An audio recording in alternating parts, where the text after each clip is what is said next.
Hello, I'm Sarah Swanberg. And I'm Carolyn Brown, and welcome to our From Ew to Wow Mythbusting Common Cycle and Hormone Beliefs webinar. We're so happy that you're here to join us. Yeah, as the name says, this webinar is all about taking your experience of your body from ew to wow. So this webinar is for you if you're interested in just learning more about how your amazing body works, or maybe you've been kind of grossed out and feel icky about what's going on down there, or you've been on that hormone roller coaster every month and you're just ready to get off. Mm-hmm.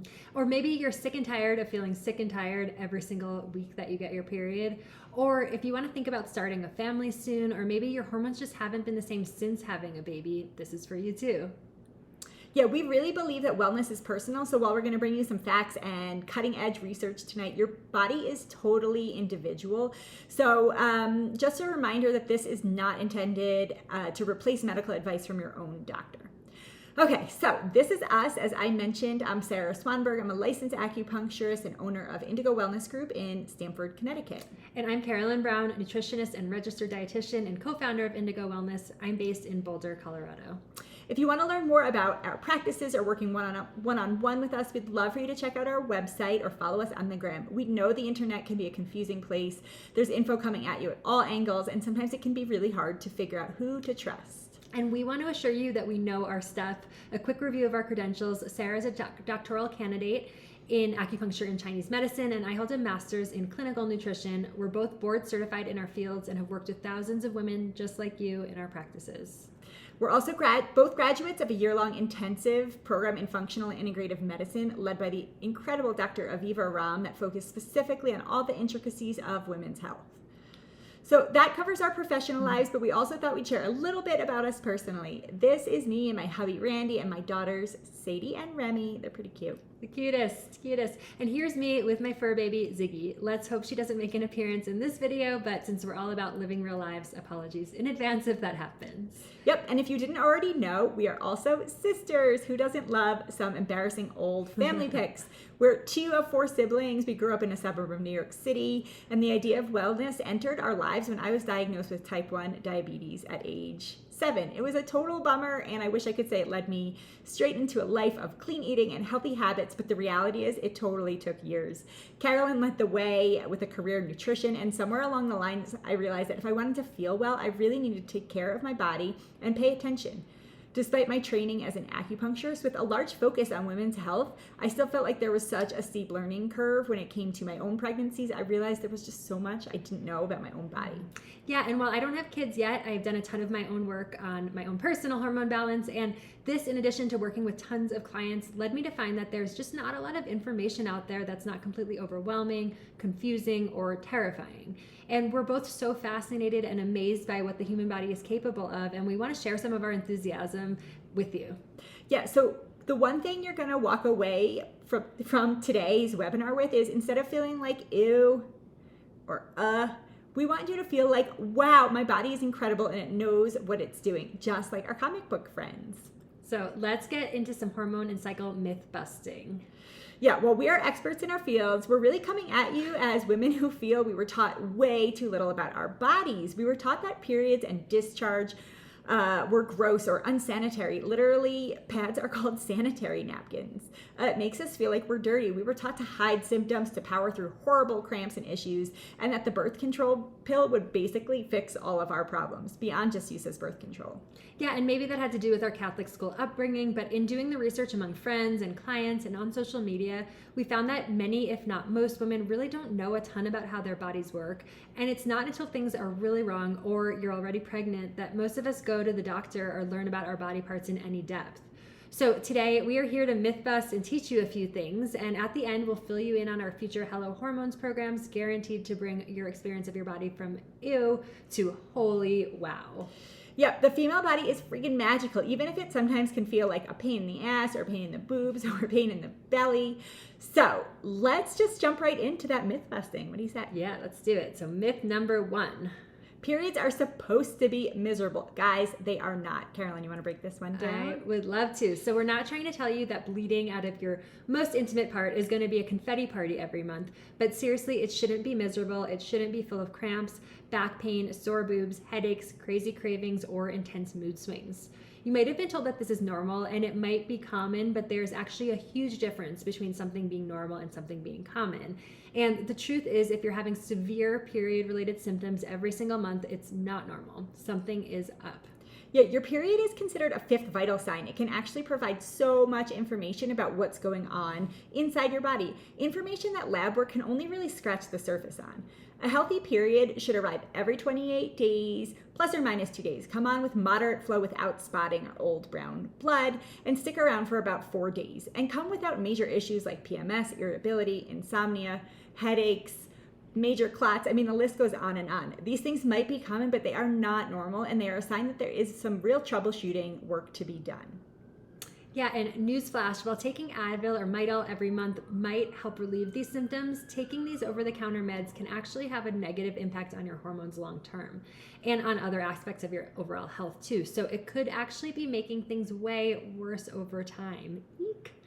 Yeah, we call this the Band-Aid approach, and while hooray for Band-Aids, we are all about treating symptoms from their root cause, and in this case, that means figuring out what's happening with your cycle and your hormones and working to regulate them.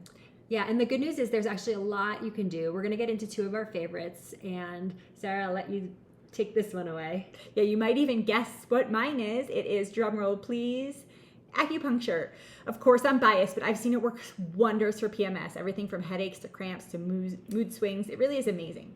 Acupuncture works by helping to keep energy and blood flowing properly through the body. When our energy, called qi, gets stuck, we see PMS signs like headaches, PMS, breast pain, and when our blood gets stuck, we have crampy, heavy periods with dark, clotty, lots of pain. Research shows that acupuncture can help regulate the timing of hormone signaling in the brain, and it really gets to the basis of these issues and helps women, thrive while they're having periods. Yeah, and if you're in New York City or Connecticut, you absolutely have to check out the beautiful Indigo acupuncture offices, which are so zen. Okay, so the other thing that helps, nutrition. We've heard periods referred to as your monthly report card. And if your food or drinks have been really off, you might have way worse PMS symptoms and period pain. So that's definitely something to keep in mind. And did you know that deficiencies in certain nutrients like magnesium or vitamin D or omega-3s can really impact your hormonal health too? It's awesome to see that small changes in your diet can lead you to have major benefits in your cycle. Yeah, we'll get into all of this really in depth in our Hello Hormones program. Plus, what to do about PMS when it's time to see a doctor, what to supplement, what to eat, lots more. So if you're in this boat at all, we really do hope you'll join us in our programs. Okay, so myth number 2, going on birth control fixes all of your issues. And that one is so false. That one is false. We have been punked, you guys. Let us squash this myth once and for all. The pill does not actually regulate your hormones. In both of our practices, we often hear women go on the pill for non-birth control reasons like acne, painful periods, heavy periods, not even getting your period at all, PCOS, PMS, PMDD, and unwanted hair growth. So yes, the birth control pill is helpful, but it's not because it's fixing the problem. What it's actually doing is basically overriding what your body is doing to cover up those symptoms. So again, this is that Band-Aid approach. So if you went on birth control for symptom management, meaning not for birth control purposes, as many women have, some of those symptoms like irregular or painful periods, they might actually come back when you go off the pill. Yeah. Fun fact that many doctors have forgotten to tell us. Definitely. Our hormones work in a delicate dance called a feedback loop, and it can take time for your body to re-regulate after you stop taking the pill. Sometimes it requires putting your hormones on a bit of a training program. But the good news is we're basically your soul cycle instructors for your hormones, but without the spandex. Yeah, thank God. The pill is not a cure-all, and we don't mean to be pill haters at all. We love what the pill has done for women's rights and for sexual liberation. This is an actual ad from the 60s for Yasmin, which is freaking amazing. But I think so many women out there have no idea that symptoms are squashed while you're on the pill. It's just synthetic hormones, and are shocked to learn it the hard way. Yeah, it's not that we're totally against using the pill for symptom management. Sometimes it totally is necessary, but we aren't into the fact that that info is rarely shared. So if you went on the pill to fix a problem, give yourself ample time to get off the pill and work on those hormones before you start trying to get pregnant. Yeah, that's another one we're getting deep into in our Hello Hormones program. Birth control, what happens when you get off, and post-pill syndrome is a real thing, but there's a lot that you can do. Okay, so let's jump over to myth number 3. Discharge is disgusting. Okay, guys, this one falls under the TMI category and it's rarely talked about, but cervical mucus, typically referred to as discharge, is actually pretty incredible and important. We're not talking about yeast infection type discharge and anything really smelly or colored. You want to go to the doctor for those. Those could be signs of infection and should definitely hit the doctor. But the egg white quality discharge that happens smack in the middle of your cycle, that is meant to help those little spermy guys get where they need to be. So it's actually a really, really helpful sign of being in your own fertile window. Yeah, I think many women don't realize it happens around the same time every month, but I like to think of it as a sperm ice luge. It really does help those little guys get to where they're going more quickly and efficiently. And then after you ovulate, that same cervical mucus actually starts to kind of thicken up and become a natural barrier to protect possible fertilization going on. How cool is that? Our bodies are actually so smart. Okay, you guys will never forget us now or look at an ice luge the same again, but it's really freaking amazing. This is one of those things that's changed my whole perception and understanding of the female body. Totally. It's really cool. Let's get to myth number 4, which is that ovulation occurs on day 14. Okay, before we jump in here, just in case you aren't totally familiar with the term ovulation, that's okay. Ovulation is when the egg is released from your ovary in the middle of your cycle, and it's when you have the potential to get pregnant. Yeah, so it's a commonly held belief that everyone ovulates on day 14. And let's just fill you in on how we actually count the days of our cycle. So day 1 of your cycle is the first day of real bleeding, and we know that those pill packs where you bleed at the end have really thrown us off and confused us. So while many women do ovulate on day 14, most of those women have clockwork 28-day cycles. So if you have a slightly longer or slightly shorter cycle, there's likely nothing wrong, but your ovulation day might be earlier or later. And this becomes really, really important once you're trying to conceive. Yeah, as we just mentioned, changes in cervical mucus are amazing signs from your body that you are in that fertile window, aka the days leading up to ovulation.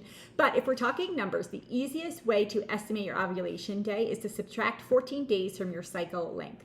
Again, the length of your cycle is the number of days between your periods. So from day 1 of a cycle to the next day 1 of a cycle. So if you get your period on January 1st and then again on January 26th, you have a 25-day cycle. Again, a little bit shorter than what we typically are aiming for, but usually not a big deal. You would subtract 14 days from that 25-day cycle, and so then you most likely ovulated on or around day 11, which would have been January 12th, which would have really pushed up that fertile window. And often women are just actually like missing that time frame if they don't know exactly when they're ovulating. And a bonus FYI, if you're trying to conceive, your best chances are by having sex in the days leading up to ovulation. Oh yeah, we'll get into this at length, but sperm can live a lot longer than those eggs, so you can really kind of, stack the deck by having sex before ovulation time. Mm-hmm. And that number of days in your cycle shouldn't vary too much between months. An occasional off month is totally common and not a big deal, especially in times of big stress or even with extra travel. But if it varies big time month to month, something could be up, so definitely talk to your doctor about that. Yeah, and even if you're not trying to get pregnant, knowing when you ovulate can be really helpful information about things that are just going on with your mood and your energy level. And some women even use this, tracking their cycles, to naturally avoid pregnancy too. So there's a lot of information we can gather here, and there are some things like ovulation predictor kits and BBT charting that can help you pinpoint and predict exactly when you're ovulating. We found that these things are never talked about until you're actively trying to get pregnant, and maybe your best friend will whisper about buying them on Amazon. Seriously, that is how most women discover this information. So we're going to introduce all of this to you way ahead of time so that you're going to be the one with all the info, and you can share it with your buddies. Okay, last myth, we should all freeze our eggs. So here's the deal with egg freezing. First, let me say, as hopefully you know by now, Sarah and I love anything and everything related to women's rights, women's career advancement, and women's sexual liberation. Yes, we do. And egg freezing has basically become like an act of self-care and career advancement for the modern woman, which, hooray. Mm-hmm. You may even recognize some of these ads and magazine covers from your own Facebook or Instagram. Sadly, our fertility does decline with age, and our ovaries have not yet caught up with the shift towards later baby-making years. Mm-hmm. Egg freezing is a really incredible option for women who absolutely know they do want to have babies someday, and we cannot wait to see where all this technology goes. But our pet peeve is that it's sold to many women as an insurance policy, and the reality is it's not all the safety net it's been made to seem like it is. Going through egg freezing is not 100% guarantee. Yeah, exactly. And the truth is the success rates might not be quite as high as we had hoped. Thawing those eggs can actually be tricky, and spoiler alert, the egg is actually only one piece of the complicated baby making cycle or puzzle. Your eggs will sit in a freezer until you decide you need them, and then they need to be thawed. They need to meet and party with some sperm. They need to grow into an embryo and implant into your uterus. And it's actually a lot of steps that still need to happen to grow into your future beautiful babe.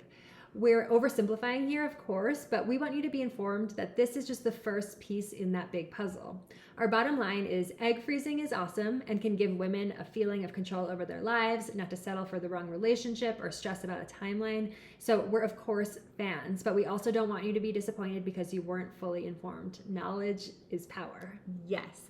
You know we love us some powerful, informed ladies. Also an FYI that some of the fertility medications you have to take in the month leading up to egg freezing can feel pretty intense for some women. It can be a really tough month physically and emotionally, as well as financially. So it's not just like wham bam, babies in the icebox. If you're considering it, we definitely suggest doing your own research and having family and professional support. So those are the 5 myths we needed to bust off the bat, but how amazing is your body? So amazing. There is so much more to learn too. So do you want us to teach you more about your incredible body, your hormones, and how to get your body into a great place for future fertility? I mean, we hope that's a wild yes. We so often see women coming into our offices saying things like, I just wish I had known, or why didn't anyone tell me? So you guys deserve to have this information now, not after the fact. So we will see you soon in our Hello Hormones programs. We can't wait to share all of this incredible information with you. See you soon.